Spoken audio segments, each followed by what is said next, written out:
Bom, segundo eu sei, nos Estados Unidos não há propriamente uma censura, pelo menos no sentido daquela censura que a gente conhecia aqui no Brasil, uma censura com ação policial. A censura que existe lá realmente é ligada, inclusive, à indústria cinematográfica, e há um acordo dentro delas próprias. Quer dizer, claro que existe a censura, e através de uma nominação de idade para os filmes. Quer dizer, eu acho que, de certa forma, se essa censura fosse feita pelos próprios pais, tivesse um conselho de pais, tudo bem, mas a censura realmente vem da indústria. Eu acho que é sempre perigoso se colocar na mão de quem tem interesses comerciais o poder também de censura.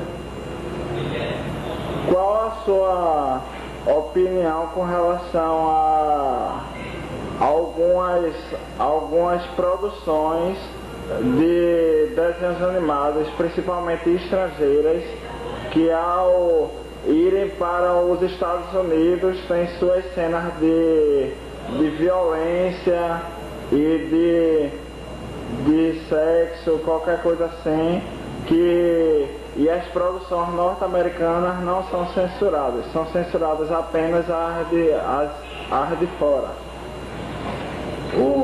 A indústria nos Estados Unidos, quer dizer, o governo mesmo dos Estados Unidos é o mais protecionista, apesar de eles promoverem uma globalização que subordina todos nós a eles, as grandes indústrias dos Estados Unidos, mas na realidade eles são protecionistas para eles. A gente sabe isso através da indústria de calçados, por exemplo, do Brasil, que não entra lá.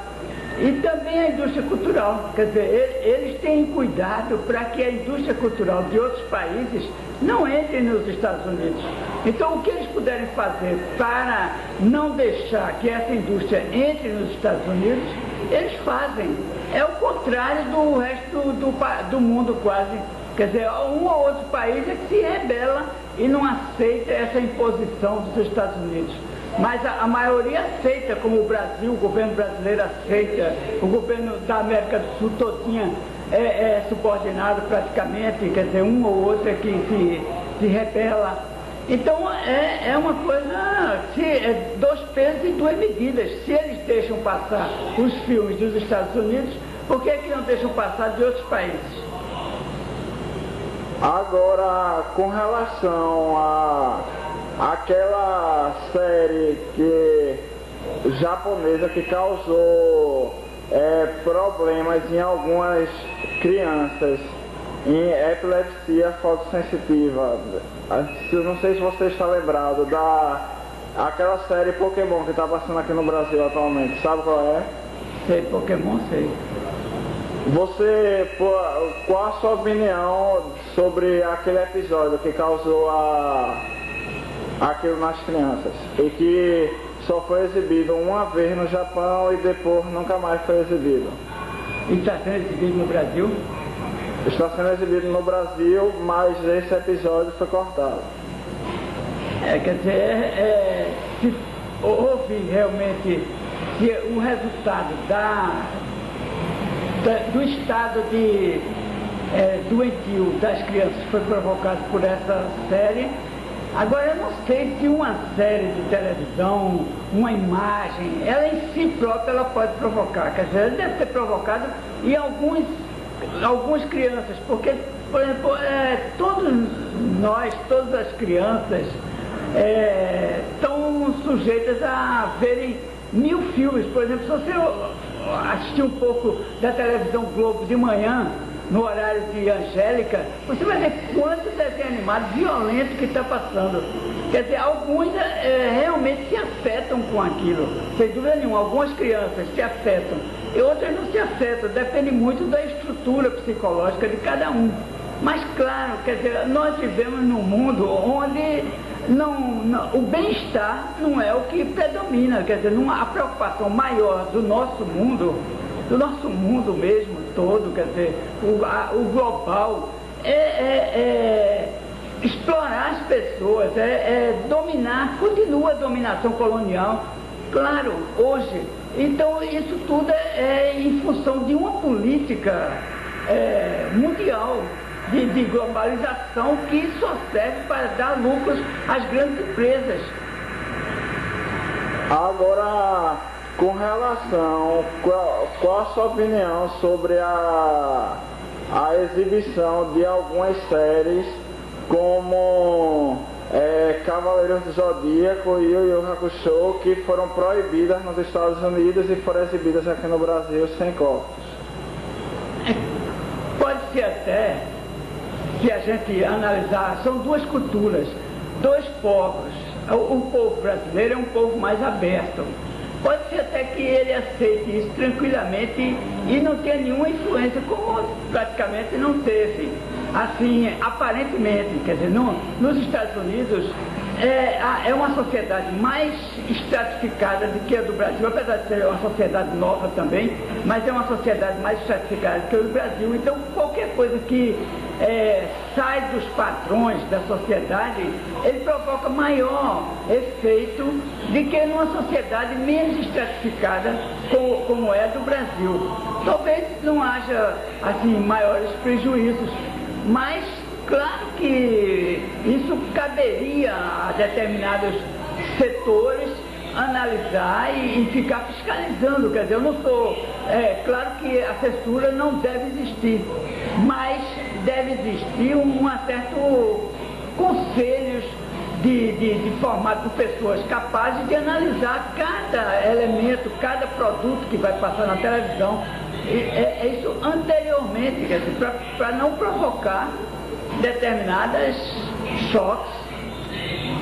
Ainda com relação a essas séries, apesar de elas terem sido exibidas aqui sem cortes, qual a sua opinião sobre a crítica da imprensa sobre a exibição dessas séries aqui sem cortes, criticando o excesso de violência? A imprensa criticou? Criticou, e muito. Claro, eu acho que a imprensa tem razão, né, de criticar. Agora, é preciso que não só a crítica fique no papel, quer dizer, é preciso que essa crítica atue junto à sociedade, quer dizer, que as pessoas responsáveis, que deveriam ser responsáveis, cuidem disso, não é? Ouçam a crítica, leiam, vejam o que tem de positivo, o que tem de negativo. Qual a sua opinião com relação ao que é feito em algumas séries nos Estados Unidos, que, vamos supor, uma série com 120 episódios, depois de passar pela censura lá, fica com 80 episódios, acabando com todo o trabalho do autor da série, tirando todas as cenas violentas, cenas inocentes que eles não consideram inadequadas para exibição lá nos Estados Unidos. O que você acha sobre isso? Bom, isso talvez você queira falar na questão da liberdade de criação. Isso, na indústria, isso não existe. A liberdade de criação é relativa. Poucos os artistas que conseguem trabalhar para a indústria e ter uma liberdade de criação. Então, os próprios artistas se submetem a essa manipulação. Quer dizer, eles criam determinados episódios e depois não passa, porque até mesmo os produtores acham que não é conveniente passar. Quer dizer, isso é todo um jogo de produção dentro da estrutura da indústria. Claro que o ideal é a liberdade, cada um tem de criar sem se preocupar com essa estrutura produtiva de negócio. Mas nós vivemos num mundo onde ou o artista se estabelece, entra dentro da estrutura e vive como um trabalhador qualquer, ganhando dinheiro, sendo explorado, sendo cerceado, ou fica marginal. Sim, qual seria, vamos supor, a solução para... Peraí, deixa eu falar. Qual seria a solução para resolver, vamos supor que algumas séries, no caso das japonesas, quando elas são trazidas para o Brasil, se elas vierem direto dos Estados Unidos, vem com censura. Se vier de outros países, como da Europa, vem sem cortes. Qual a sua opinião sobre isso? Qual a solução que poderia haver? Eu acho que não tem solução, quer dizer, o mundo hoje, ele vive muito interrelacionado. Então, você faz negócio com os Estados Unidos, você tem que submeter às normas da sociedade americana, do governo americano. Se você faz negócio com a União Europeia, é outro tipo de censura, é outro tipo de estrutura, tá entendendo? Tem liberdade mais em umas coisas, tem liberdade menos em outras, e uma sociedade é inteiramente livre. Isso nós sabemos, quer dizer, então o que deve haver é uma autonomia de cada povo, apesar dessa globalização, mas os povos têm de ter autonomia cultural, inclusive, defender a sua cultura. Ariano Suassuna, por exemplo, ele vive defendendo a cultura brasileira. Eu acho que ele tem razão de defender essa cultura. E embora que eu discorde em certas formas que ele defende de um nacionalismo, nós não podemos mais viver dentro de um nacionalismo fechado, mas temos de defender. Cada povo tem que se defender, tem que saber manter as suas tradições. Então, dentro desse comércio cultural, seja de desenho animado, seja de outras formas de arte, tem de haver as formulações locais.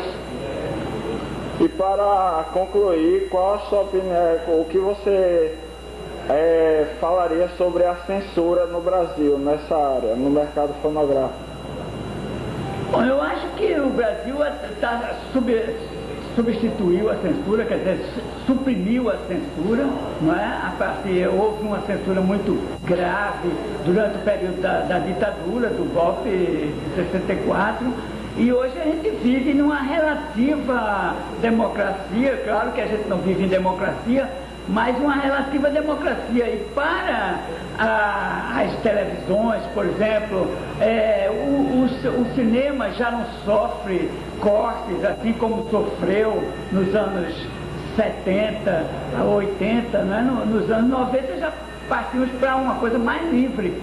É claro que tem que se aprimorar, quer dizer, as televisões não podem ser totalmente autônomas no sentido de atender a massa sem se preocupar com o lado cultural. Quer dizer, você defender a cultura é também defender um nível de qualidade, não qualidade formal, mas qualidade real de vida. Quer dizer,